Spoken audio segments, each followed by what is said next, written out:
everyone, and welcome to the Airborne Canines, the Dog Dialectic Podcast. I am your host, Ashley Jacobson, and as always, I am here with my co-host, Kelly Ortega. Kelly, what do we have for updates? Oh goodness, I'm still in Texas. Will continue to be. So if you are in the Central Texas area, Austin, Killeen, Coppers Cove, anywhere in there, buy my training so I can eat tonight. And then Yeah, her husband's threatening to make her DoorDash. So if you guys could please sign up for some training programs with Kelly. She's awesome. You're gonna have a great time. But yeah, let's not let her DoorDash. Don't make me sound desperate. It's the slow season. She's desperate. Feel free to reach out, even if you're doing like sport dog stuff, you want to hang out, I'm down.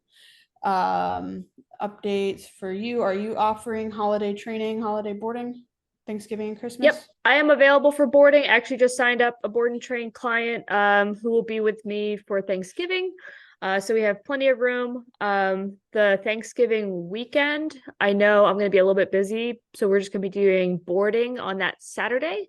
But as far as like the rest of the weekend, if you want to do a training program during that time, we're available for sure. I am also offering holiday board and trains for the 23 holiday season. So start signing up for those now.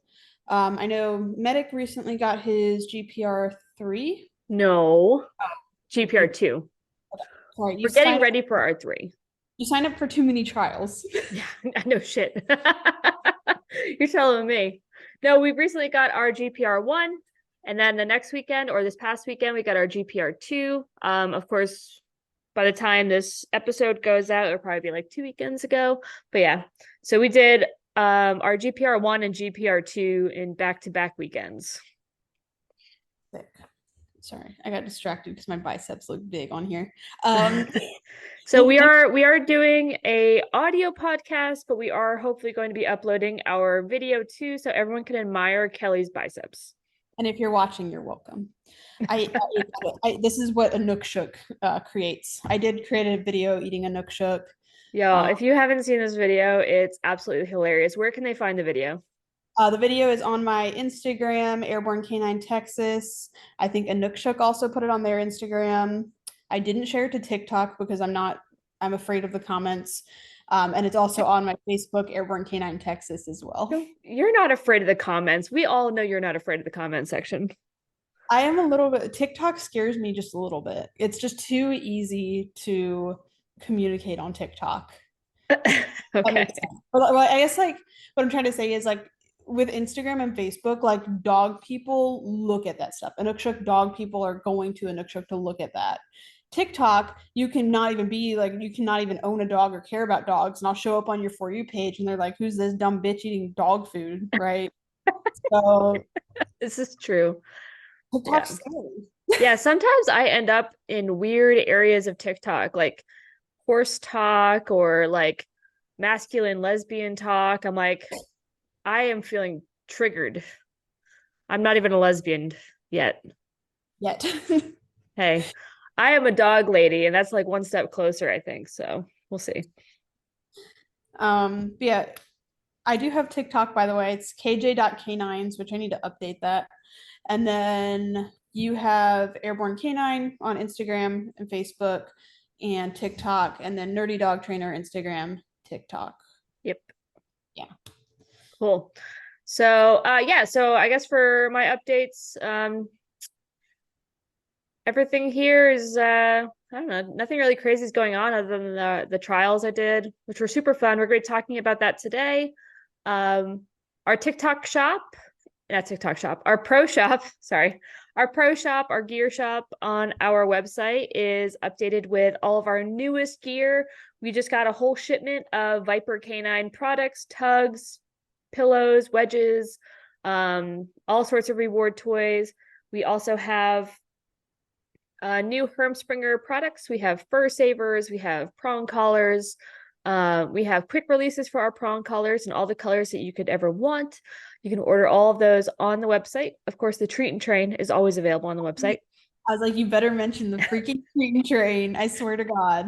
Kelly's favorite item to train with is a treat and train. Use it for everything. Nail trims without having to sit there and reward your dog. You can, I don't, honestly, I don't really like it for teaching downstay, even though the downstay is an option on it. Yeah, I don't like the downstay option on it because like my dog just can't stay in a down while eating the food from the treat and train. But I like it for my nail trims because Oh, I don't that's have to sit and nice. press the button. Yeah, I use it for teaching my send outs. I use it for teaching doorbell manner. Literally, whatever you can imagine, I will find a way to teach it into the treat and train. I do like the treat and train. The treat and train is the reason why Daria has such a good place command with an automatic down on place. Yeah. I see a lot of some of the Facebook pages I follow of like dog trainers giving each other advice. Oh, I have an elderly client. They can't move that well. They can't bend down that easy. They can't be fast enough to feed the dog. Give them the treat and train remote. Boom. Boom, fixed. I love it. So, okay. Anyways, yeah, you can buy a treat and train on our website. Um, all of our prices are either the same as anywhere else on the web or on the internet, or even a little bit cheaper. So buy from us, support our small business so we can afford to eat things other than dog food. And if you haven't been on the website in a while, we are kind of revamping the website. So kind of be on the lookout, check in on it. We're giving her a little facelift. So Yeah, because I do not have any style or fashion. Kelly is very fashionable, so she makes the website look good. If you are local to the Sanford, North Carolina area and you feed your dogs Inukshuk dog food, it is available for pickup here locally. We don't do shipping because the shipping cost would cost more than the food does. So in order to keep our prices down, we do offer local pickup only. And we do have a ton of it. So if you want to buy in bulk, you can totally do that. If you want to come and pick up 10 bags, you can absolutely do that. We have plenty of it in stock. We just got another shipment in. We got a whole pallet. So all the formulas are available. I feed all of my dogs Inukshuk. Kelly feeds her dogs Inukshuk. It's great. I feed myself a Nook Shook. Kelly feeds herself Inukshuk for her winter bulk. All right. I think that's it for upcoming events. We are having our what's it called? Tracking club. So we're doing our Airborne Canine Tracking Club on Sundays. It's not every Sunday. If you do want to join us for Tracking Club, go to our website and check the services, and it'll tell you what dates we are doing tracking, and you can sign up on there. It's $10 per class, which is super, super cheap considering how much information I give you because I can't stop talking. If you are interested in doing advanced obedience or protection training, we are having our advanced obedience and protection club on Thursday nights at 6 p.m. You can also sign up for that on our website. That is a membership. It's $20 a month, which is the cheapest sport club you can find in the entire world, unless you're going for free, which it used to be my club, but now I charge $20. $20 for the month, and you can come every single week, and it's great. For that club, it is 3 phases. When you first show up, it's open obedience. It's kind of like a warm-up kind of time to work on some stuff. The second phase, each person gets one-on-one time where it's your time to shine, where the whole club is there to help you. And then for the third phase, you can either do protection training if you're doing some type of protection sport, or go into another round of obedience, depending on what you're working on.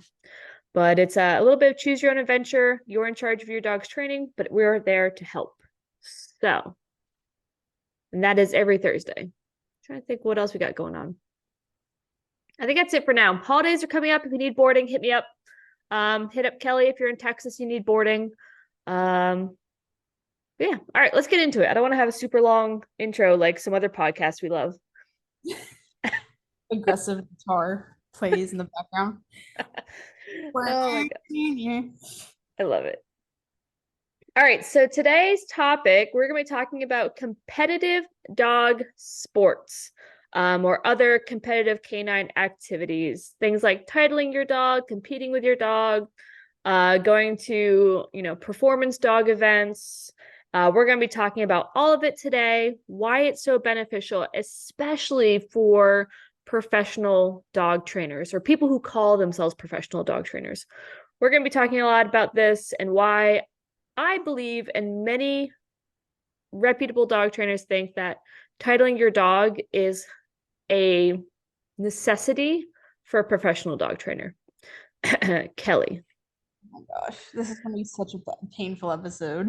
It is going to be so painful. So, Kelly has been training her dog to do all sorts of crazy, amazing, cool skills. This dog, her dog Gracie, can do all sorts of crazy stuff. So tell me, Kelly, about the cool skills that Gracie can do, all of them. Like, what are your favorite skills that she can do?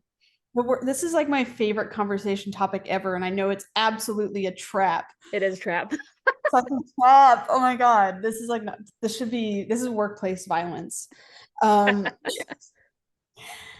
Gracie's got really nice obedience. She got a really nice, well, her actually, I'm not liking her heel so much because I've taught her to crab. Because I was thinking that I needed actual eye contact in the heel, but I'm stupid. Anyway, she's been doing really good at scent detection. Like fantastic at scent detection off everything. I don't want to keep going. She breathes. She jumps on tables when I ask her to. So Gracie does a little bit of everything. She even does some agility stuff, right? Yeah, I think I've taught her all of the agility stuff minus the pole weaving just because I didn't want to get the poles out. Yeah. So this dog can do competitive obedience, can do agility, can do scent detection, can do bite work, can do just about everything. So, how good is she? Good enough. Right? So, the reason why, this is a conversation to have is because, if someone's going to come to you and pay you to train their dog, how do you explain to them what your skill level is? Are you talking about like me personally or for like the abstract? Whichever. Because like me personally, well, I don't do my consults at the house anymore. So it's like a little, it's not like, you where they come and they're like, oh my God, look at that fucking wall of ribbons. By the way, if you're watching the video, look at the fucking wall of ribbons. And trophies and medals. Like it's not as much of that for me. I feel like most of my clients, like they don't, if I say, which my dog is not, if I say my dog's level or PSA level 2, this and that, they're like, okay, Not cool. yet. No, she's not, but like acronyms, sick. She's also probably never going to get there, realistically. But like for me and my clients, and they're asking me my skill level, I guess for their like specific dog, let's say like behavior issues, whatever. I'm just like, I've done this in the past. We've had success in the past. I've had cases like yours in the past. I can connect you with some clients that I've done like this in the past. I can show, or if it's like basic obedience, I can show you some videos, whatever. But honestly, like it hasn't really come up too much for me. Obviously not now because I don't have any clients. But in North Carolina where I did have a client base. Yeah. So the reason why I asked this is because, when I first started going to a dog trainer, before I ever became a dog trainer, I know we've had this conversation on the podcast many a times before. I went to a dog trainer thinking, okay, this person is a professional. They know what they're doing. What should I do? How do I help my dog? And, they gave me advice. I gave them some money. I gave them a lot of money. They gave me other advice. They told me a bunch of things. And in the end, nothing that they told me worked. And looking back, I realized like they didn't have a whole lot of credentials. There was no like, if you're going to be a doctor, you got to go to medical school, right? If you're going to be an architect, you got to go get a degree in that and learn, you got to be able to build a house to code, right? So when we're looking at dog trainers, titles and competitions and achievements that they have made with their dogs are essentially their equivalent of those credentials. They're saying, hey, these are the things I have proven I can do with my dog, that I can teach my dog how to do reliably without tools, without, any helpful devices or anything like that. So one of the big things I like to talk about is, most people come in, they say, hey, I want to teach my dog how to be obedient. Hey, my dog is great inside the house, but as soon as we go outside, he says, screw you, I'm gonna do what I want. He walks great, but not on leash. When he's on leash, he's terrible, or vice versa, right? When the leash comes off, he's uncontrollable, right? Just runs away, doesn't listen.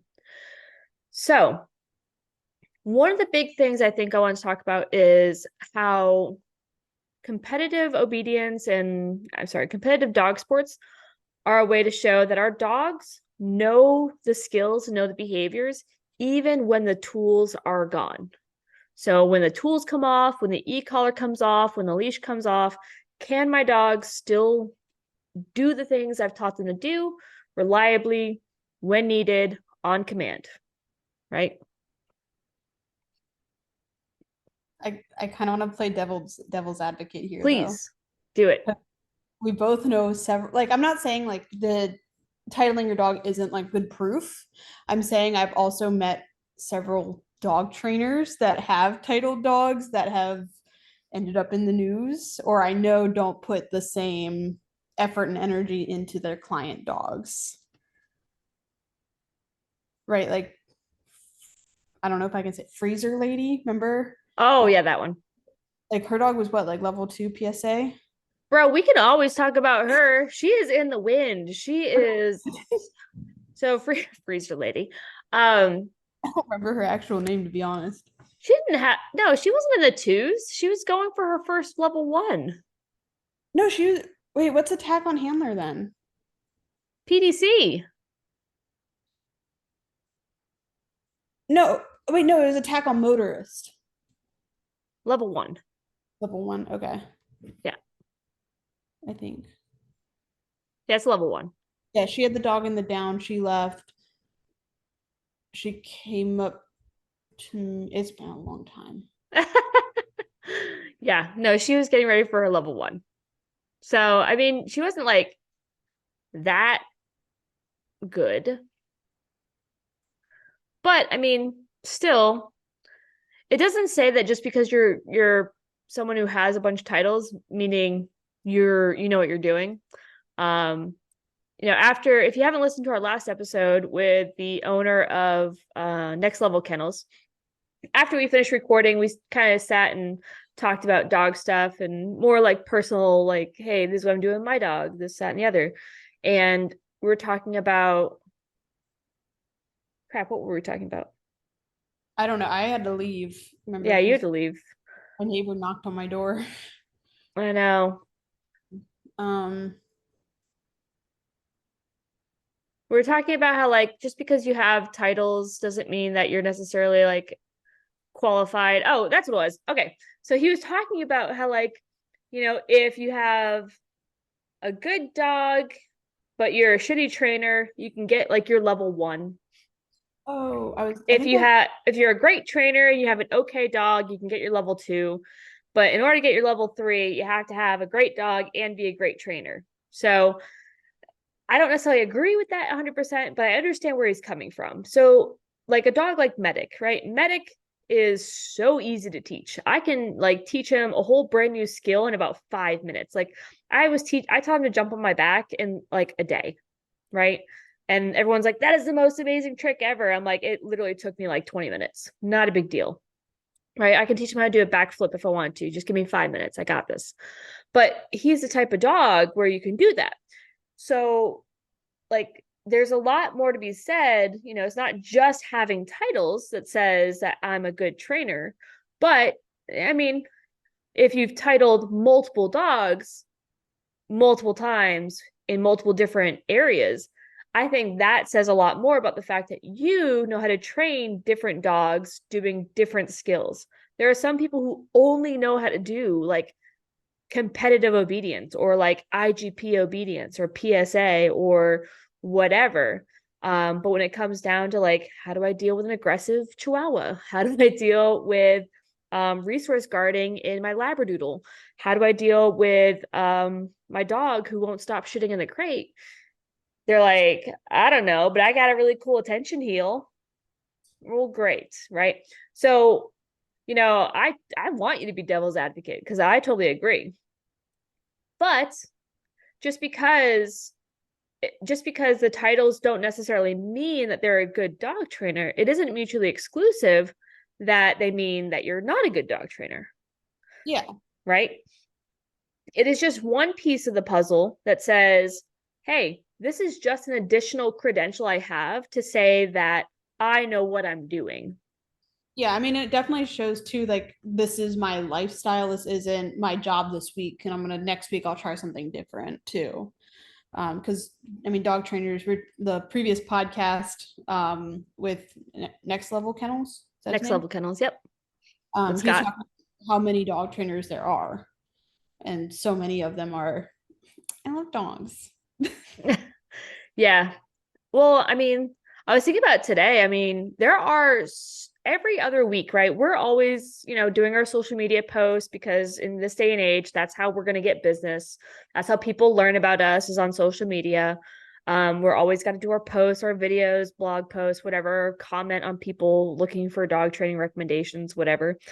And so one of the big things we do is when someone's like, hey, I'm in, the Sanford, North Carolina area. I'm looking for a dog trainer. Any recommendations? Someone's got to go on there and say, hey, Airborne Canine is awesome. But there's also 20 other dog trainers on there who says, hi, I'm so and so. I own XYZ dog training. I own loose leash dog training. I own off leash dog training. I work for this dog training. That dog training. And it's always like a dozen places I've never heard of before. And, if you look more into them, they've been around for like 5 minutes. They just popped up and decided, today I'm a dog trainer. And then a month goes by and they're gone. They've given up. I hate it even more because I live in Texas and I still comment on the North Carolina ones to plug it. Thank But you. I know we're good. Like I want Yeah. people to experience that too. And technically you did help train my dogs, but Oh, if we're yeah. speaking. Um but like I hate when even more when it is the 5 minute dog trainers that I know who they are, but like I know they're like not great. But you don't want to say anything bad. But I'm Mm-hmm. like, just it hurts my soul because I'm Yeah, like, I know exactly. you're not here. Exactly. So, it's never in good taste to talk shit about people publicly. So we don't. But, you know, it is what it is. And it's unfortunate because, if we're out there saying, oh, don't train with this person, don't train with that person, right? It just makes us look like assholes. But unfortunately, you're going to figure it out eventually, whether it's before or after you paid them. It's, the problem. But I mean, I've been there. I feel for you because that's how I figured it out. So that being said, you're right. When you ask me what I'm doing each weekend. Honestly, this weekend, I wished I could have been going to either the IGP Nationals or the PSA Nationals because both of those events would have been awesome. Not even to trial, just to go watch, support, and ideally bring my vending set up so I can sell some stuff. But next weekend, what is next weekend? Oh, next weekend is the RH Nationals. If you're not familiar with RH, it's like search and rescue, which I will be going to. I am not competing in it. I'm just going to watch because the program seems pretty cool and I want to learn more about it. And maybe we'll do it later. Um, I'll send Daria. She'll find him. Find something. She'll find something. Yeah. And then the following weekend I think I want to say Missouri. There is the American Schützen Nationals, which I'm thinking about attending with my new camper. You should have come to PSA Nationals. You could have stayed at my house. I'm like 2 hours from PSA Well, if I Nationals. get in the car and drive right now, I could be there by the time it's over Or you could fly. with all 7 dogs. They're Do you know how emotional. much that would cost me? My 7 emotional support dogs. Yeah. Ari was just mauling the TSA agent. She's so friendly. I love her. He is so friendly. Oh man. I always love telling people she's gonna climb you like a tree. Because she Oh, does. I have a picture of her climbing me like a tree and giving me kisses at the same time. Yep, that's all she wants. I love it. But yeah, like every weekend on my days off, I'm just training. And like I have a very small neighborhood because I don't technically have neighbors, but I live on a street and you have to go past my house to get into the neighborhood, which is great. And I think they think I'm crazy because every time they drive by, I am out in my yard training my dogs, doing weird shit, you know? But it's just because I don't have any client dogs right now. So I'm just goofing off with my own dogs. So Yeah. I'm going to be doing a video today with Bruno talking about how we teach heel because he's the only one who's not really trained. Oh no. Like he is though, but maybe I could use Dante. Go for it. I don't know. So yeah. But yeah, when we look at people who are out there and competing for most of these sports, it's not just, one weekend out of the year that you're going to compete. It's, you know, practicing, it's being part of a group or a club that's preparing for these competitions that meets once or twice a week. Sometimes more often, sometimes less often. But, this becomes like a part of your daily routine, essentially, right? And even on the days that you don't have club, most of these people are out there practicing these skills in between club days.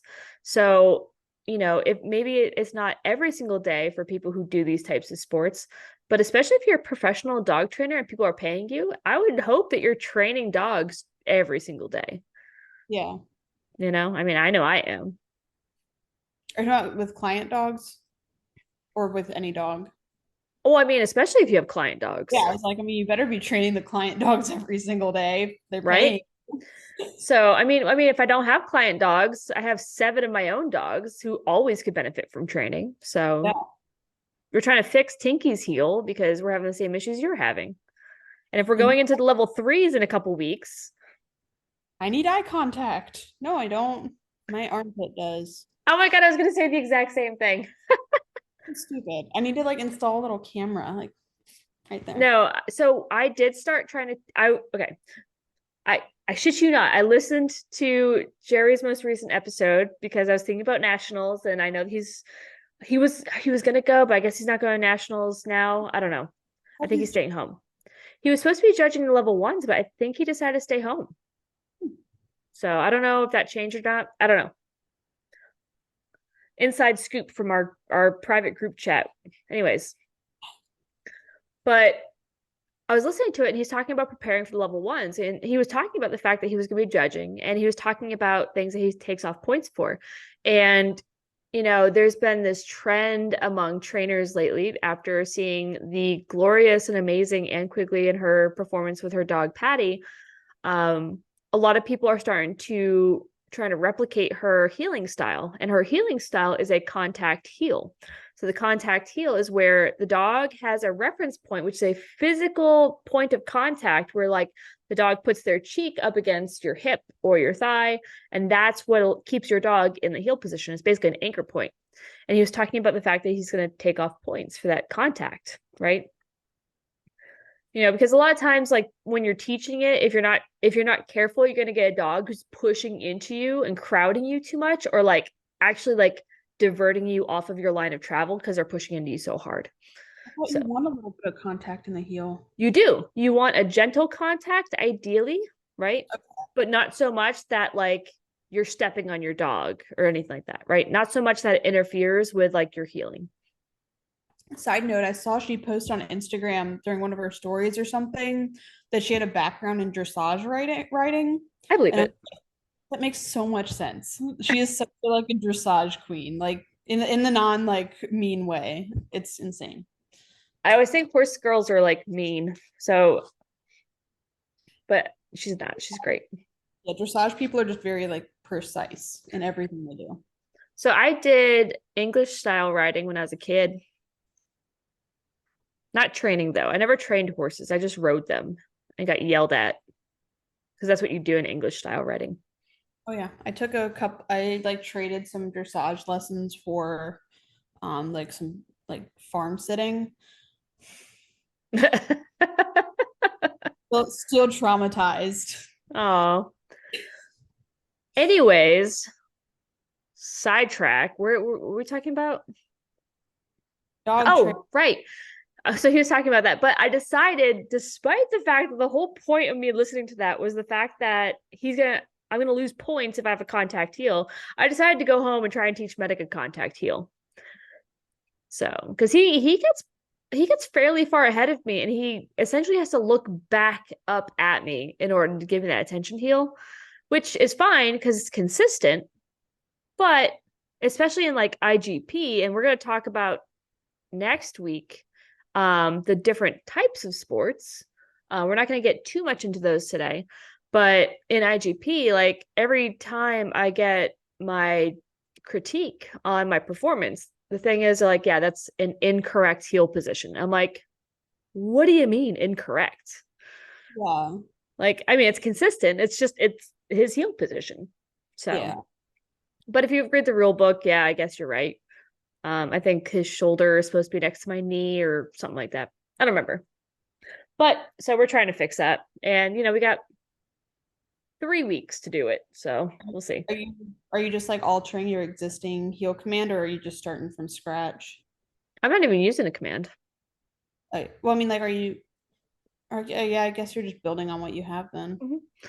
Yeah, we're just going back to the basics, using the bowl, the upside down bowl, pivot.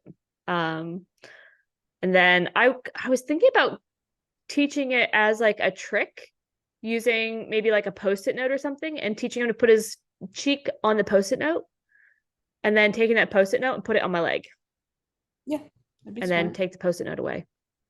I was thinking about Gracie, and well, you've seen Gracie's heel. The internet probably hasn't seen a whole lot of it. She has a beautiful heel.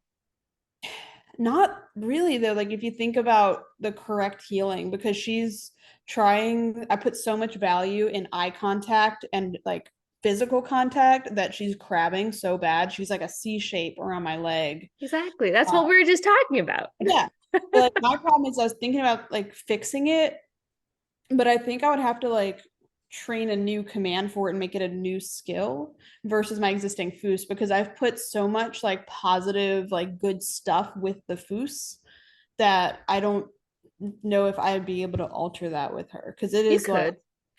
hard. I'm afraid that it's so similar, and unless you really differentiate how you're going to be teaching the new heel position from the way you taught the original one, I think she's probably going to get confused unless you really use like different training, like a different training path from blank to where you are, or sorry, from blank to where you want to be than you did from blank to where you are now, because her learning like pathways in her brain are going to try to take her back to what she knows.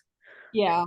So it's possible. So for instance, something I just did recently is I taught Medic for his transport, right? So if you don't know what a transport is for like a side or a back transport, the skill is the dog stays with the handler and looks at the target, whether it's, a toy, or in trial, it'll be the helper with a sleeve or a decoy in a suit.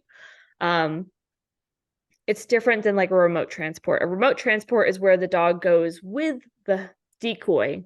But for the side and back transport, the dog is with the handler looking at the helper, right? The person that they want to go bite. Now, like I'm teaching this, and this is going to be a heel command of literally heel. So heel means look at the helper. Now, what I did was I taught Medic that the word heel just means look at the helper. Heel is still included kind of in that OPA, which is my actual attention heel command. But instead of looking at me, now it's look at that. So when I say heel, as soon as he looks at the target, reward and release. Okay. Right. So I would break it down into the smallest piece that you possibly could, and maybe just teach her that point of contact, right? Where you want her to put her head. right? So you want it what, like right along the seam of your pants? Yeah. So teach her, hey, when I say this command, you put your cheek right up against the seam of my pants. Yeah. It's just Right. it's so easy to like break it down like that because I feel like you're thinking of like Medic or Daria. Gracie takes like exponentially longer because That's genetic okay. So work. teach her like, teach her to place her cheek up against something else first, right? Yeah. Something completely out of that heel picture, right? Because the closer you get to that heel position, the more she's going to always revert back to her fundamentals, right? Whatever her foundation is, she's always going to try and fall back into that. So take it completely out of that heel picture, right? Okay. Give her that point of contact and the head position, right? Because she's going to be looking just straight up. So teaching her to put her head straight up and place her cheek up against something. And then whatever that something is, you're going to start to position yourself on the other side of it, right? And then slowly over time, you're just going to remove whatever it is. So if you do something like a piece of like wood, right? So she could feel it, or even like a piece of paper, you know? Um, and then what you can do over time is make that piece of paper, piece of wood, whatever it is, make it smaller and smaller and smaller until it's just boop, it's gone. And now it's just your pocket. Yeah. Anyways, that's a sidetrack, Sidetrack. right? But this is what I'm talking about. When it comes to people who do competitive style sports, competitive skills, things beyond just I want my dog to be well behaved in the house, you get people like Kelly and I who will sit here and talk for hours about this nerdy ass dog training stuff. And we will do this all day, every day, because we are that type of people. And these are the type of people you want training your dog. Because I have definitely like messaged my clients like in the evening, like, yo, I'm sorry to message you so late, but I was thinking about your dog. I know you just went home yesterday and everything's, whatever, but I just thought about, hey, he should try this or do this, or I think he'd really like this. And they're like, you're thinking about my dog on the weekend? I'm like, bro, I think about dogs all day. The entire time we were having that conversation, I was just thinking, wow, this is gonna cut into my scent detection time. Well, I was planning on doing a video on how to teach like heel and stuff like that, so we can have people like download it on our website for like 99 cents or whatever, right? I saw that you were Um, what? I saw that you were making. I was going through the website like things trying to find that like survey that you said you made, which took me like forever to find. Told you Um, communications. I So didn't look easy. at that part. Um, I saw it anyway. Go ahead. Okay. Sorry, I thought you were going somewhere with that. Oh, I found it. I know your secret. Oh, you know my secret. Great. So yeah, we're the people who like think about these things because, I have a whiteboard in my kitchen that has a list of all the different sports I do with my dogs, from agility to scent detection to dock diving to IGP to PSA. And under each sport, I have the specific skills that, my dogs need work on. My dogs need to learn for the first time. Like, I totally forgot that level 2 was going to have a back transport, and I had to figure it out like less than a week before the trial. Yeah, I'm glad that I had a chance to practice it with somebody because yeah. Oh, I didn't tell you. For our GPR2, when we went into the side transport, Medic for the first time ever, having never learned this or never practiced it before, decided he wanted to go in between the helper's legs. Did you just go with it? No, I called him back into the heel position. But I was like, I am so sorry. I don't know why he decided to do that today. He was so hot at the trial. But yeah. Check us out. We have all of our pictures uploaded from the level 1. The level 2, they didn't have photographers, so I didn't get any photos. The only photo I got of my dog from the level 2 was when he was in long down. So, and that is a very boring photo. He's downed. He is still down. He is down. Just like So, 17 pictures of Medic in a down. but it was him right in front of the big banner that says male. so that everyone knows he's a boy. Because for IGP, when you put your dog in a long down, they have a spot for females and a spot for males. That's smart. But Eh, also have a protection dog, like because it's proving their skills of being a protection dog. And you send your dog after the bad guy, and he goes, "There's bitches in here." Like it's not a very good dog, right? Yeah. Well, I mean, if you talk to people in like PSA, if you have female dogs or male dogs, or it doesn't matter. And even if the female's in heat, like, yeah, they'll either put them at the beginning or at the end, which usually they go last. But they say, too bad, so sad. Guess what? Yeah, there's gonna be a female in heat. Your dog better perform, right? Shit happens. So, yeah. But that's the thing is like we use these sports, and we're going to get into this next, but it's supposed to be challenging, right? And so when people come out here and say, oh my god, the person who was taking photos distracted my dog, bro, like if your dog can't perform with someone taking pictures, like your dog is not ready to be on the trial field. I'm sorry. Yeah. So one of the benefits of competitive dog sports and competitive dog activities is the fact that it also helps guide training, right? I've been to dog trainers before, and they're like, oh yeah, we teach loose leash walking and sit and down and recall or whatever. And then you try to ask them what's the difference between like basic level, intermediate, advanced, and they go, well, when it's basic, the dog does it, and then when it's advanced, they do it really good. What the fuck does that mean? Right? So one of the things that competitive dog sports has been able to provide us is quantifiable metrics for our training.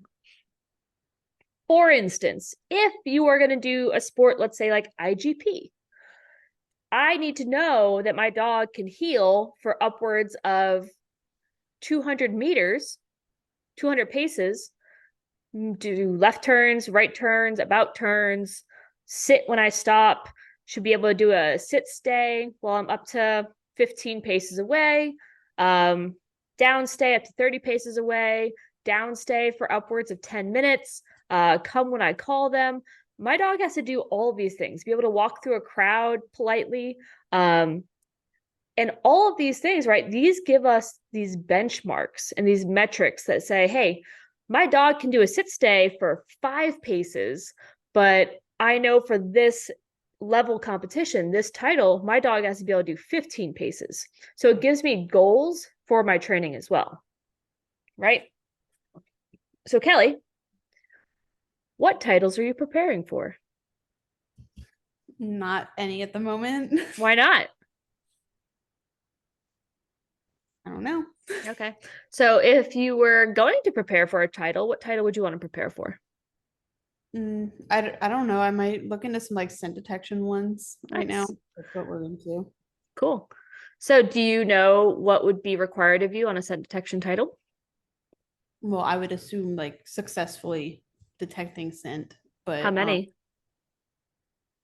we're gonna find out when I look them up. Right? Right. So, if you ask Kelly, hey, Kelly, how good is your dog at scent detection? What do you say? She finds it. She's real good, right? She did a good You job. you were All right. good. I don't. Hey, if I'm brand new to dog training stuff, I'm reaching out to dog trainers because I want to do something fun with my dogs. And I say, hey, man, scent detection sounds great. I don't know anything about it. How good is your dog at scent detection? And you say, my dog finds it real good. I'm like, I don't understand. Right? Yeah.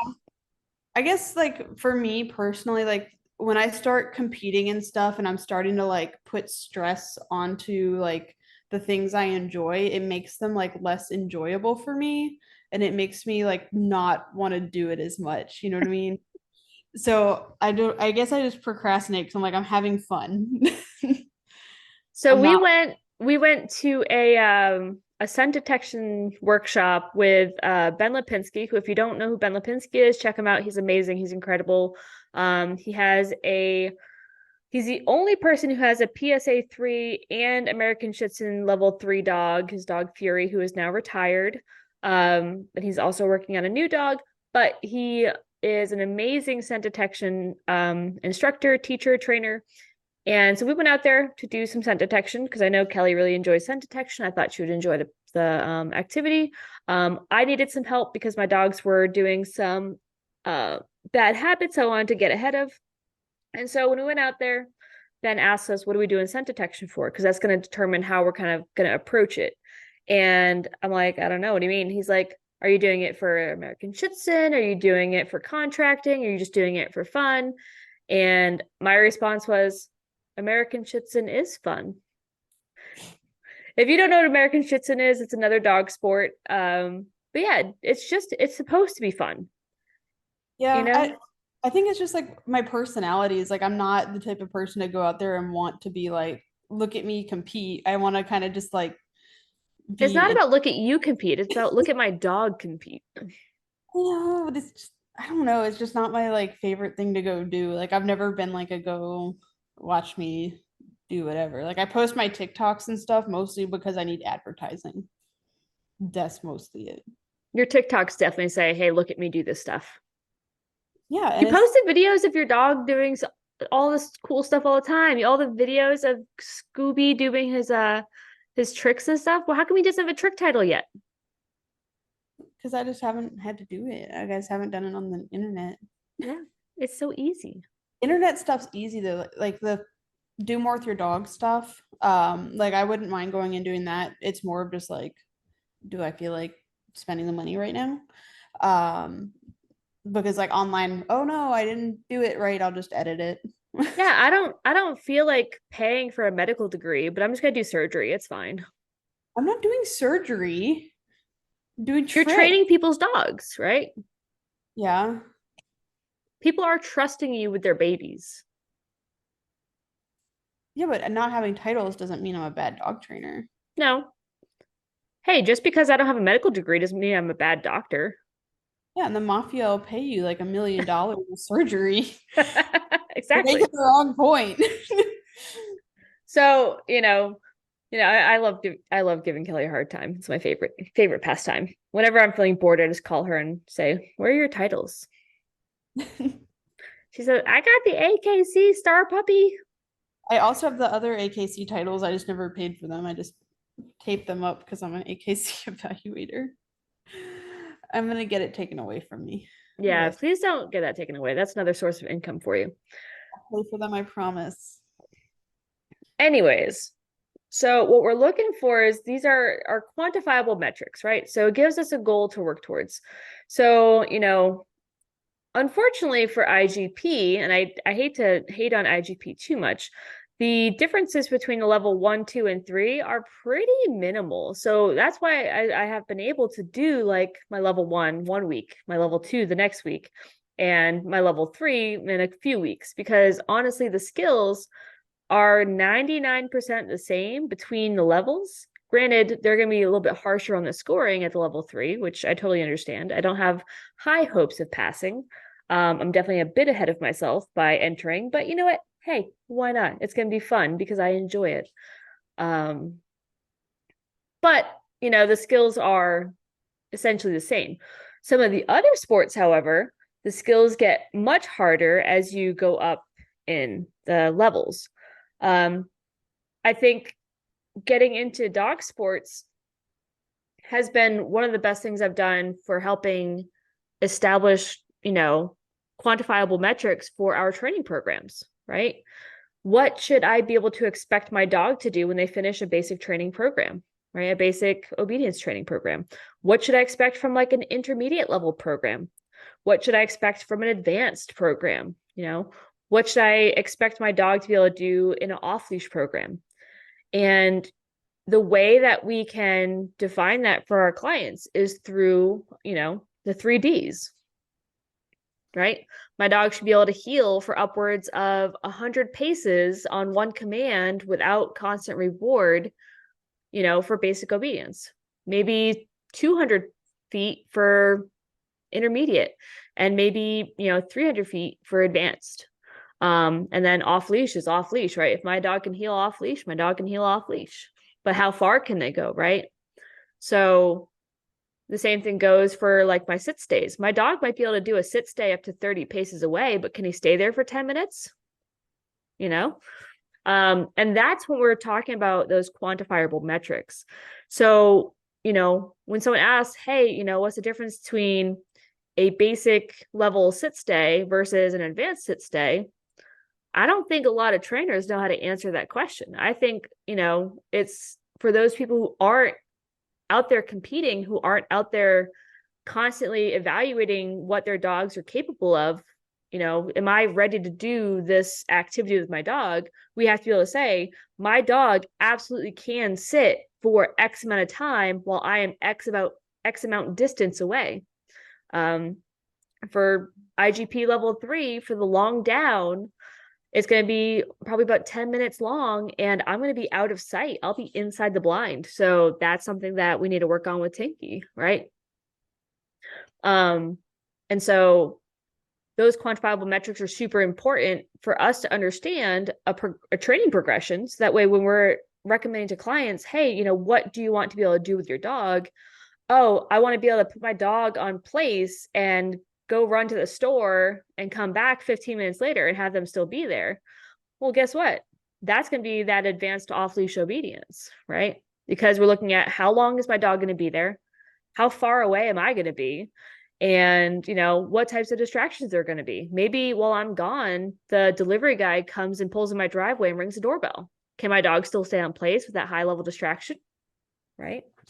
So, I think that's something that has been super helpful as a professional trainer that I have gotten from doing competition sports, is being able to create those benchmarks that we're going to train to and give us, achievable goals, right? I'm not expecting to meet all of my goals that I need to do with my dog today. But if my goal is 30 paces away from my dog in a downstay, well, today maybe I'm going to aim for 4 or 5 paces. And then maybe tomorrow I'll aim for 6 or 7, and so on and so forth. Right, Kelly? Yeah. Sorry, I start ranting and then Kelly just glazes over because she's like, I've heard this so many times before. I'm still listening. I'm just kind of spacing out and listening. You just like listening to the sound of my voice. It soothes you. You're like, yes, Yeah. educate me. If you let me, I will talk way too much. I do this in my lessons too, and I feel really bad because I'll be like, what time is it? What time is your lesson over? Oh, it was over 30 minutes ago, and I'm still just jabbering on. I'm sorry. Consultation is the worst because I never shut up. I book it for an hour, but what you don't see is that I also block off the hour after your lesson because I know I'm not going to stop talking. That hour is a very hopeful guess of how short it could possibly be. But yeah. I wish I had that problem. Sometimes I get like awkward silences, but I'm like, I refuse to talk first. So I'm going to be like, I'm gonna wait for you to talk. Mostly at the end, but we're like talking about programs, and I'm like, have you seen our programs? And then they like look at them, and it's just like quiet. And I'm just like, do you want one? We will talk about sales techniques offline so that people don't think It's not that bad. It's not actually that bad. That's a very like dramatic rendition. Yes, Got it. Never happened like that ever. Sure. It's what it feels like, though. My experience with you during the podcast tells me you love awkward silences. I don't love awkward silences. I just don't know how to make them not awkward. I'm an awkward person. I don't like social events. You just start saying things. You just start thinking about dogs, and then whatever like words are popping up in your brain, you spit them out. Ooh, what are you doing? He had to turn around to experience the other side of the couch. Of course. Well, it's like the cool side of the pillow. Yeah, important stuff. So, Kelly, that's a preemptive how I'm about to put her on the spot. What types of canine competitive activities are out there? All of them a lot. Anything your dog can do, they probably had something to test it. Well, I guess we could start with like more AKCE events like dock diving or AKC scent detection, which is not my kind of scent detection, if that's what you're referring to earlier. It's not my scent detection. Rally obedience, agility, barn hunt. Oh God, there's so many of them. Barn hunt, and then they've got like hunting dog stuff. I'm not going to go into because I don't know enough to not embarrass myself. That's okay. As long, hey, I think it's really important to know what you don't know. Like, if you ask me about hunting dog training, I'm going to tell you I know a very small amount about it, but I can definitely hook you up with some good people who train it. Yeah, I feel like I know like some of the wrong things people do with hunting dog training, and then that's like my experience with hunting dog training. Definitely Yeah. refer out for hunting dog training. So I feel Anyway, like with like hunting dog training, like it's along the same lines as like protection training, where like if you try to make your dog too much of a pet, it's going to make the hunting stuff harder or not as good. yeah, but or is it more of just like it's weird because it's like its own little thing. It is a little thing, isn't it? We made a separate sport for this, but it's like a little bit of. I mean, yeah, you wouldn't want, I guess, too They much of. call them field trials, by the way. So when you hear about like a field bred lab, it's the dogs who are bred to compete in field trials, where you have like retriever training and all sorts of Dead, cool stuff. it's just dead animal fetch, dock diving in the weeds. That's why they're so good at dock diving. We just lost every hunting dog follower we possibly had. Oh, I don't think we have any, that's but okay. we do. We see you. Anyway, hunting dogs, bite sports. We already talked about detection, tracking, search and rescue. I feel like there's different facets to search and rescue. Again, don't know enough about that to be listing them off because it's just people hunting. Um, Hopefully, alive people hunting. I'm just like glazing over the little groups now. Yeah, Stuff. And then, of course, you have all your facets of the bite sports, like your GPR or your whatever random acronym they come up with next week, or their like all the stupid stuff too. all the bite sports. So there's so many different bite sports you can do. I love it. There's PSA, which is the Protection Sports Association, which is then there's IGP, which is the International Utility Dog, and then there's Mondio Ring, French Ring, Belgian Ring, all of them. KNPV, which stands for crashed. So KMPV is actually the police dog certification over in Europe, something like that. I thought it was a sport. I don't Can't know. you can compete in KNPV? Yeah, but it's only one level. It's not like different levels. Oh, Yeah, French I ring. think. I'm pretty sure. I don't know. It's scary to watch. I don't like watching it. Yeah, I don't like watching it either. I'm not gonna lie. The helpers in the last two trials were a little bit not good Like at catching Tinky. wrong sport, pal. And Tinky's easy as hell to catch, by the way, for reference, as someone who's caught Tinky. Easy. Easy because you know Tinky. I think the fact that like he's kind of catches him by surprise because he comes in so center mass. Yeah, but And I I'm mean, not gonna lie, like I know Arthur's not listening to this, but Arthur was the helper for this his Medic's GPR2, and Arthur's getting up there and he's getting a little slow and his I like when he did the escape bite. So in IGP, we're gonna talk about this more in the next episode, but there's an escape bite where the helper's standing there, and then the helper's supposed to just take off running as fast as they can, like in a sprint. So the helper's going from a standstill to a sprint. And like I thought he had just like lost his balance and just kind of like leaned forward and like started walking. And I'm like, okay, go bite him. slower than my escape bites. Bro, Same. so slow. Like he didn't even get more than like 1.5 steps and Tinky was on him. Like that's different than like the average helper. Like that sounds like maybe it's time to kind of hang up the sleeve. Yeah, they were saying that like they don't have like other helpers, but then I was like, well, you get called this person, that person. So I gave them a bunch of names. So hopefully they got some more young, able-bodied people who can take the abuse better. I'm talking about like compared to like dogs that'll hit you like a freight train, or the IGP dogs that will pull your spine out through your rib cage because they're pulling Yes. hard. I Yeah. don't like Yeah, doing that. Tinky's not doing that. Tinky's a pleasant catch because he just yeah, he's fast, but he kind of hops on and you can kind of like swing him around a little bit Yeah, easier. he is very light too, and he helps you move. He pushes you. Yeah, he's helpful. He's light, and we appreciate that. Yeah. His little PDs, he likes to hop while he's on the bike. All of the pictures he posted, his little PDs. I was zooming in on all of them. I was at the gym. I was like, Pete's. So you gotta check out. I posted the photos on Facebook and Instagram of Medic's GPR one that we did a couple weekends ago. And my favorite picture is him in the revere, which the revere is when he goes into the blind and is barking at the helper. And Medic is like a clear foot over the helper's head, barking. Like he is just bouncing so high. His feet are like 2 feet off the ground. Like it's amazing. Doing his best. He's doing so great.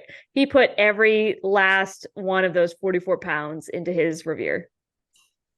So I gotta weigh him again. I keep calling him 44 pounds, but I think he's probably gained a little bit of weight. Quick. All right. So we talked about some of the bite sports. Now, one of the cool things I like about like IGP, I know, when people, a lot of our clients, a lot of our listeners aren't necessarily into bite sports, which is totally fine. Like you don't have to. But the cool thing about IGP, and this is what I do like about IGP that you don't get with like PSA or some of the other sports, is that in IGP, there's 3 phases. There's tracking, there's obedience, there's protection, and they do have a couple other options, which I just learned about recently. They have like an endurance test, which is a title that you can earn by going for a 12-mile bike ride with your dog, which sounds like a little far. I don't think I'd want my dog to be running for 12 miles straight. I think you get like 2 little breaks in there too, but I still think it's too long. And then another one for like an article indication. But what you can do in IGP is that if you don't want to do bite work, you don't have to. You can go and just do the obedience portion of it, which is called a UPR. Or you can just do the tracking, which is called an FPR. And then there's some other tracking titles you can earn in the sport of IGP called FH, and that comes in different levels as well.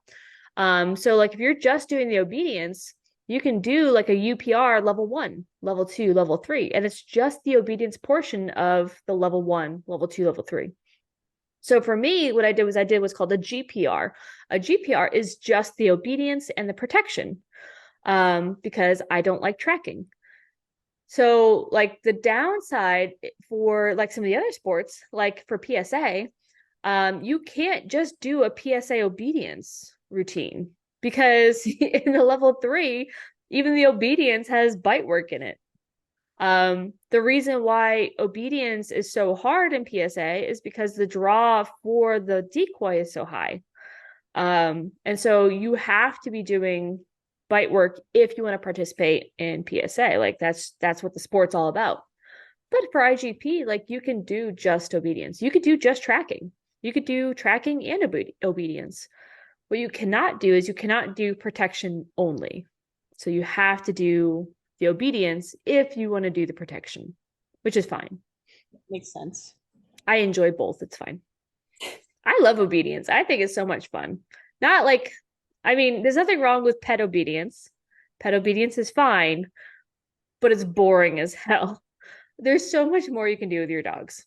So, but there's so many different activities out there. I know Kelly was just listing them. There's tracking, there's scent detection, there's trick training, which if you can't think of anything else to do or you don't know where to start with tricks, because if you're doing tricks and you're using any resources that say, hey, to earn this trick title, you have to do this list of tricks or choose from this list of tricks. They're generally designed, like the list is generally designed to have tricks that are kind of put into different categories. And I don't know if you're aware of this, but like they'll have tricks that are involving, the dog using their paws. So maybe like, shake or a wave or a high five or whatever. They'll have tricks that involve the dog using their mouth to manipulate an object or something like a retrieve, a hold, or to place like a toy in the basket, where they have to use their mouth to manipulate something. They'll use tricks that involve like the dog vocalizing with either like a speak or a whisper, or if you want to teach your dog to growl on command or snarl on command or like a smile on command, whatever. They'll have tricks that involve scent detection, whether it's tracking or find the article with my scent on it, or like an actual find a target odor, right? And so a lot of the tricks titles, it have all these different kind of categories that involve different things, and you'd be like, man, my dog is really bad at manipulating objects with their mouth, like my chihuahua, but he's really good at scent detection, or he's really good at using his paws or moving his body in certain ways. um, and so that can set you up. So he was really good at manipulating his body, right? And using his back legs and doing like handstands and jumping on stuff and all sorts of cool stuff. So I found out, is really into agility. It was something he was really good at. And we started out with doing tricks before we figured out that, hey, he loves agility. Um, and, for like medic, we're doing tricks, and, we realized he's, really good at doing holds. He's really good at doing scent detection. But yeah, it's a great kind of introduction, and it's a great way to say, hey, I just want to give this a shot and see if it's something my dog is, has propensity for enjoying, likes it, really good at it, whatever. Okay, now you say something. I think we talked about it on our breeders episode too, and I was just talking to someone on Facebook about it, having like proof that your dog is trainable when you're like buying a dog. Not that the dog you're buying is like titled, but the parents having like stuff. I don't know. Oh yeah, if you are by oh, there's Scoop. You guys gotta watch this video if you're not watching it. Yeah. Um, he's so good. But if you're buying a dog from a breeder, those parents better be titled. I am sorry, but they better be titled in something.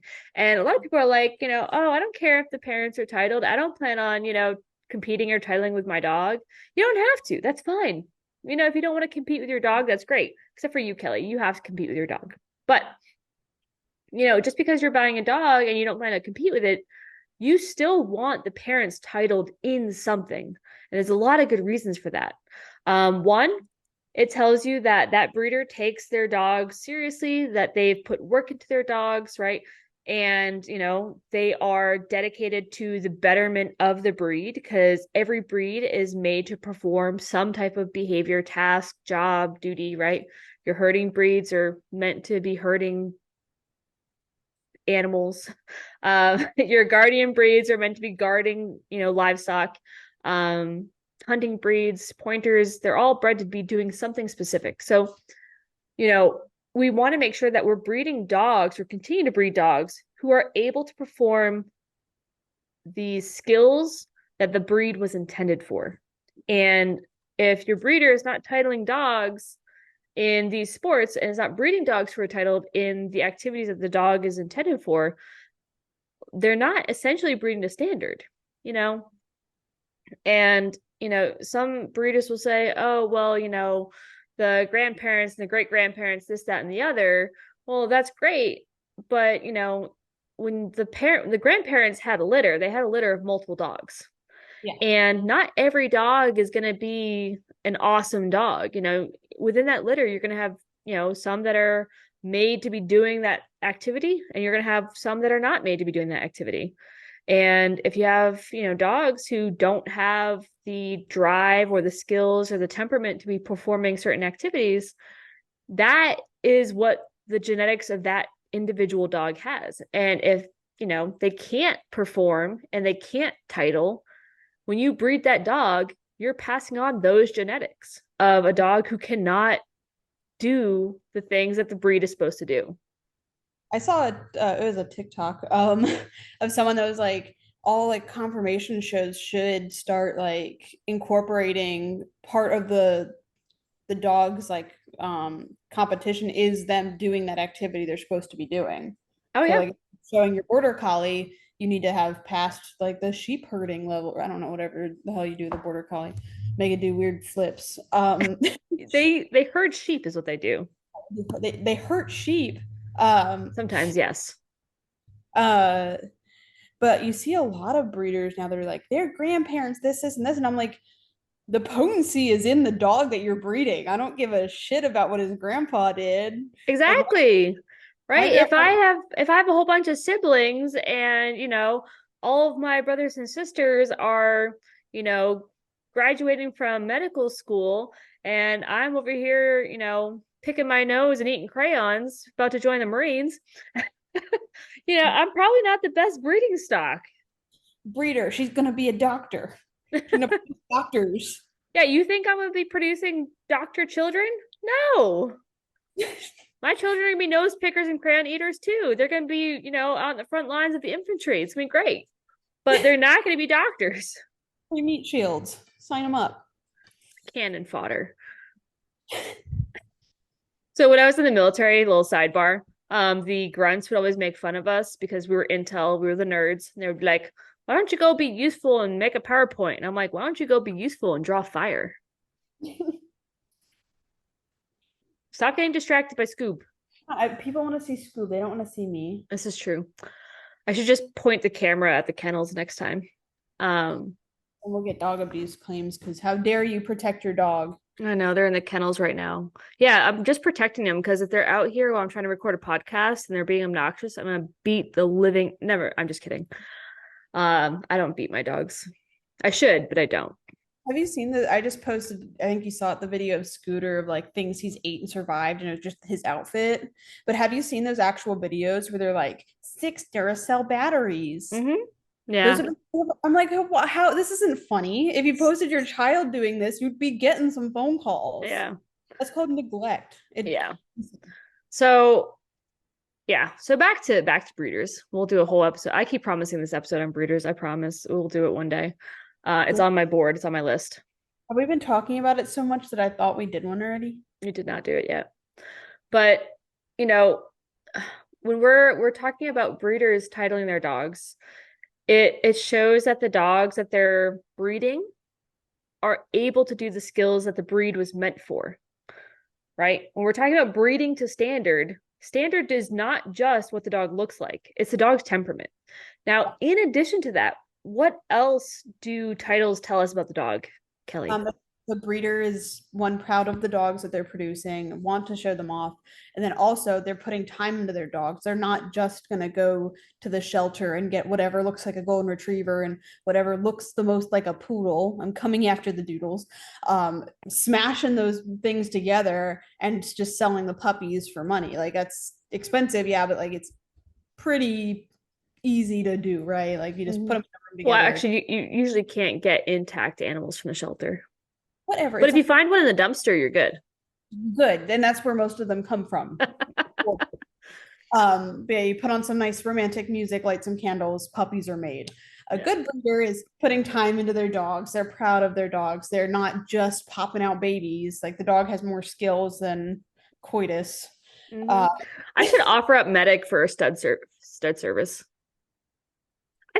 There's a lot of people posting or like breeding their dogs who like have like low level titles. I love Tinky. I love you. Hey, if someone else wants to make his babies and I'm completely honest with them and they still want to do it, no, because why am I to stop him? You're encouraging the downfall of the breed. You're encouraging. No. I am just capitalizing off of disreputable breeders. Exactly, but that's making more dogs and empowering that person to continue doing it. So the reason that what we're talking about, not saying that there's anything wrong with Tinky, but he is not breed standard. When I say that, I'm not saying like he's like so far removed. Like we go into the conformation ring, we still do okay.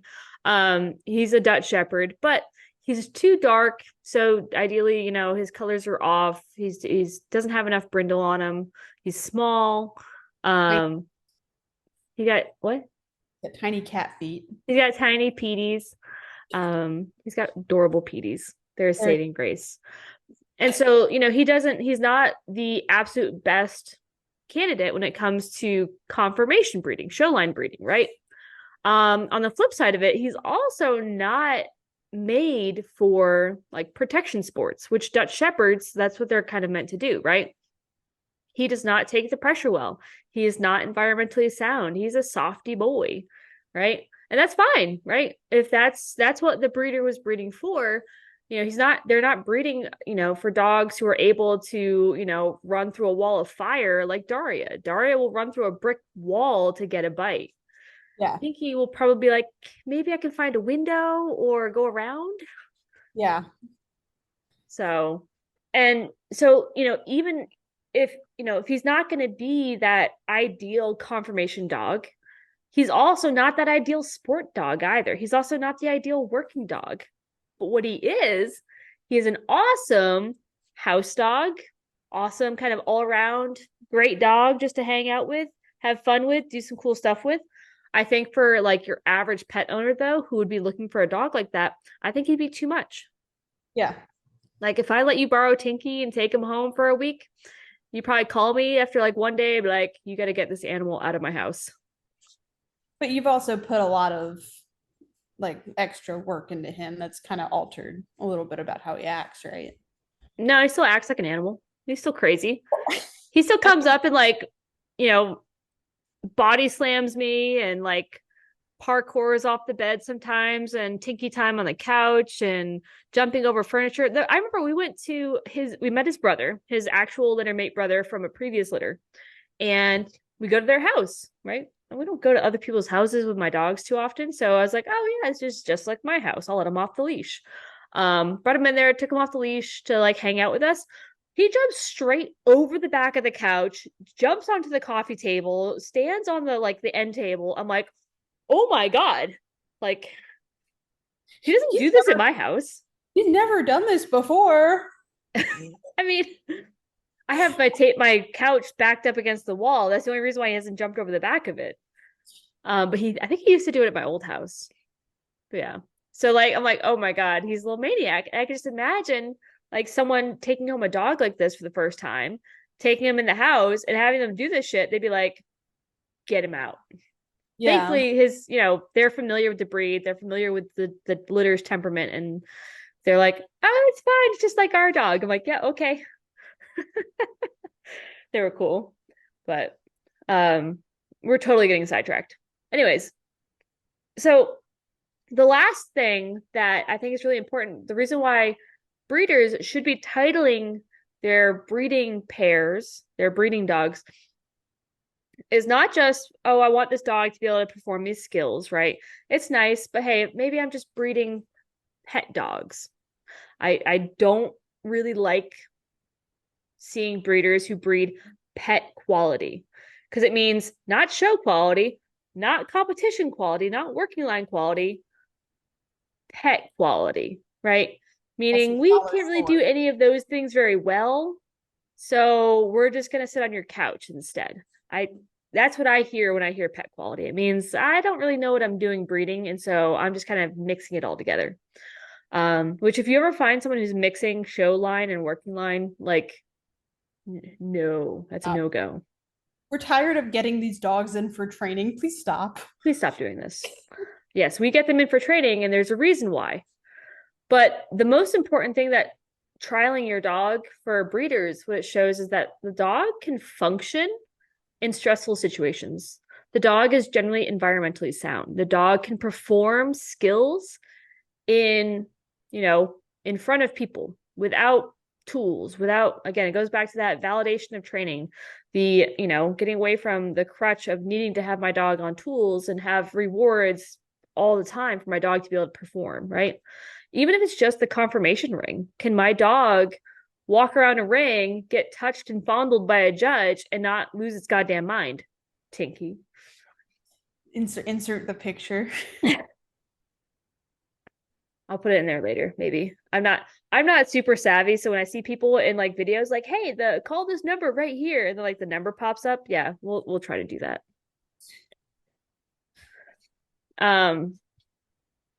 But it tells me that the dog can, function around people, function around other dogs, right? It tells me that the dog is unlikely to have a genetic predisposition to dog aggression. It tells me that the dog is unlikely to have a predisposition to human aggression, that they're generally social. And understanding the different sports tells you what the dogs are able to do, right? You can do PSA and have a dog who's not generally social. And so if you're trying to sell me a dog and you tell me the parents are, high level PSA dogs, I'm going to say, Yeah, but are they social? Are they friendly? You're going to Yeah. have to give me some more proof because there's nothing in the sport of PSA that says your dog has to like people. Yeah. Um, Now, generally, having a social dog helps, makes it a little bit easier to be successful in PSA, but it's not a requirement. Um, but yeah, what else is there? You've kind of fallen off the purpose of the podcast. Talking about dog sports. Sports? Well, no, we're still talking about that, right? Right. So when we talk about when my dog competes in dog sports, it tells me that the dog is able to function around distractions, around people, around other dogs, right? And so we can do virtual stuff, right? I can videotape my dog doing a bunch of tricks, send it in and get a title. But Dante still don't like people. He got his little ribbon that says, he can do tricks and stuff on camera. Bruno's got all of his trick titles, but man, when we're around people, it's a lot harder. Granted, we did it because we did Star Mark Academy, right?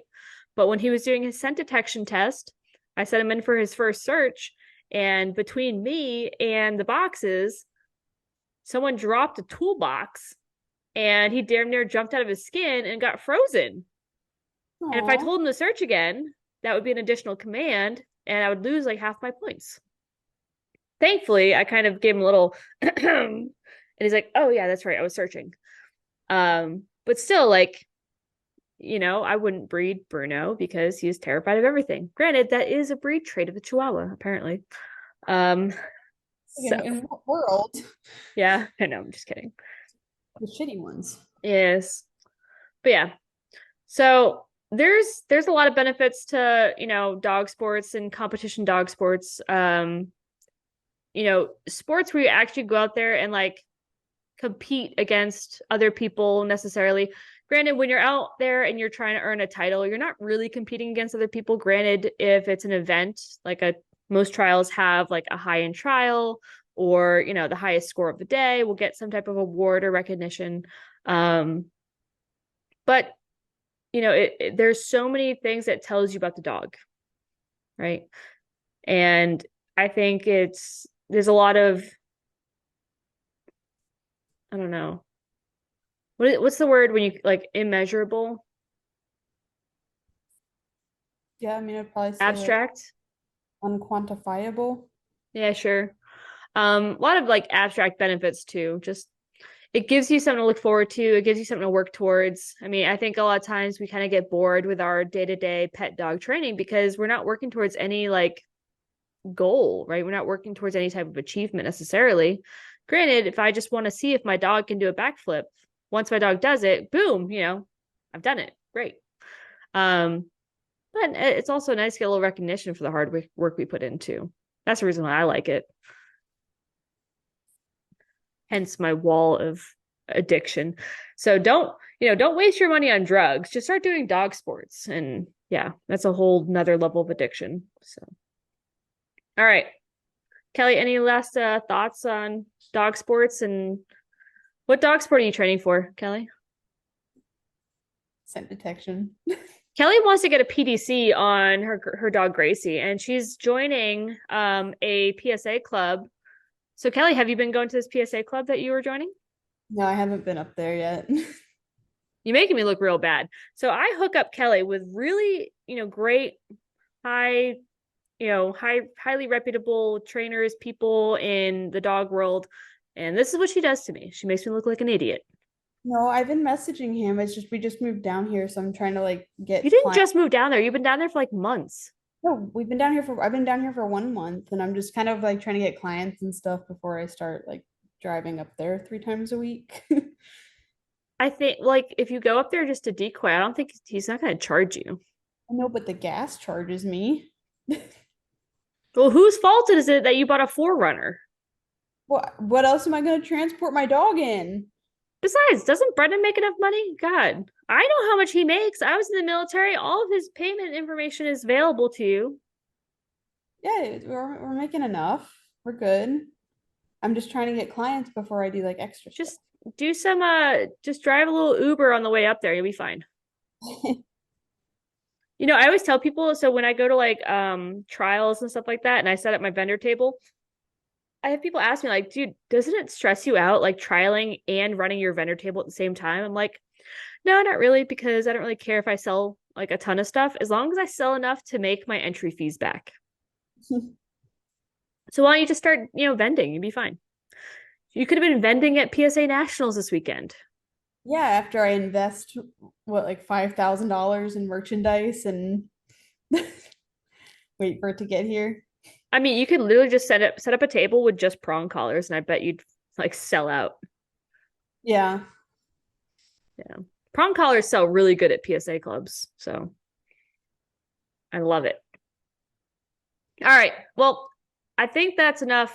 We did a lot of rambling. We had a lot of side tangents, but hey, that's where all the good stuff is. So, if you're interested in getting into any type of the dog sports we were talking about today, whether it's competitive obedience, dock diving, tricks, scent detection, tracking, rally obedience. I know we didn't talk much about that, but if you want to check out rally obedience, it's super fun. Hit us up.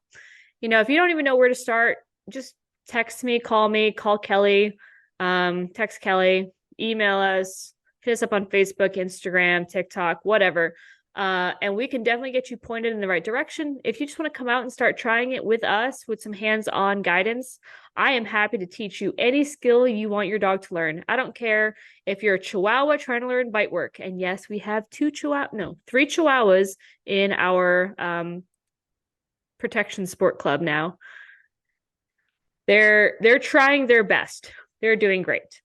We got those. We got some Golden Shepherd doing some bite work. Huh, Kelly? Gracie does bite work. I was looking up on TikTok, like trying to find other dogs like her. People breed golden shepherds.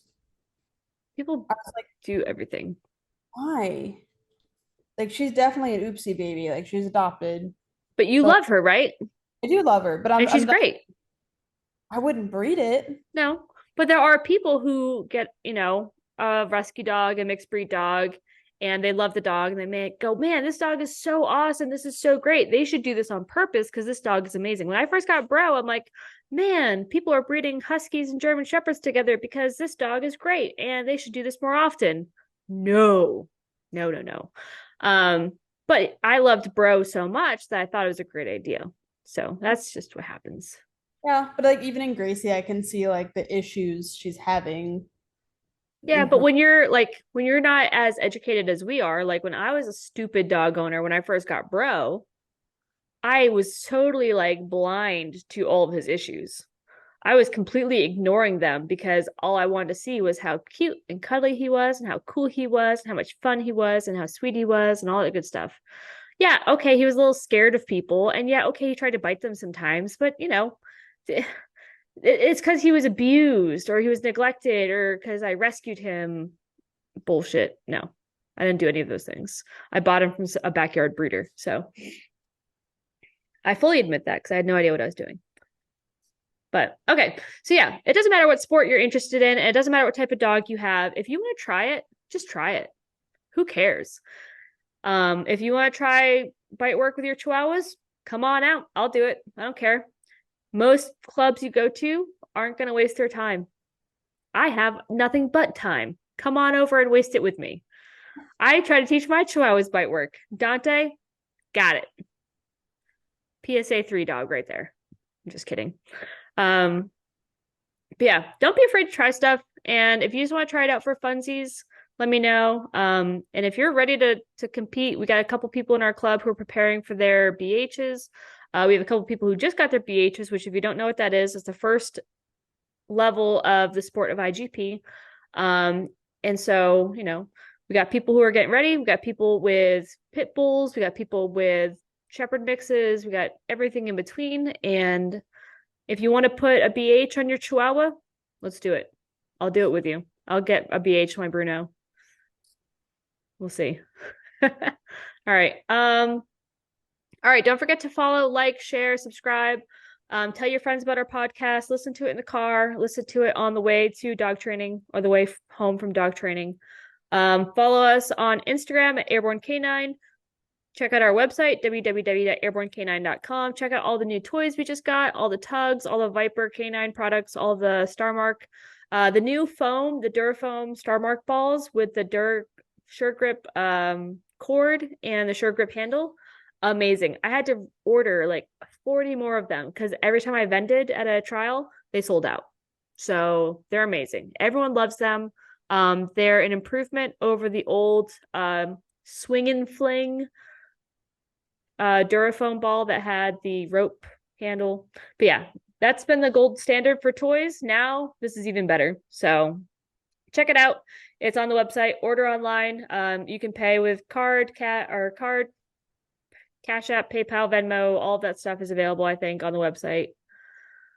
I think our next episode is going to be probably breeders, or no, IGP versus PSA. We're gonna have a special guest, hopefully. I know we were supposed to do this before, but got canceled. I don't know. What else we got, Kelly? I think that's it. Just so yeah. Cool. If you're in Texas and you want dog training, Airborne Canine now has a training center in Texas. Call Kelly. You can email her at airbornecaninedogtraining@gmail.com. The Sanford training location, which is the headquarters here in Sanford, North Carolina, that is contact@airbornecanine.com. Our phone numbers are listed on the website. Our locations are on the website. And yeah, I think that's it. Yeah. Go have fun. Try something new. Give your dog something new to learn. Get them off the couch, Scoob. Scoop don't know nothing but count. He's a good boy. He does his tricks. Title your dogs. All right. That's all I got. All right, everybody, go out, train your dogs, have fun, and enjoy your day with your dog.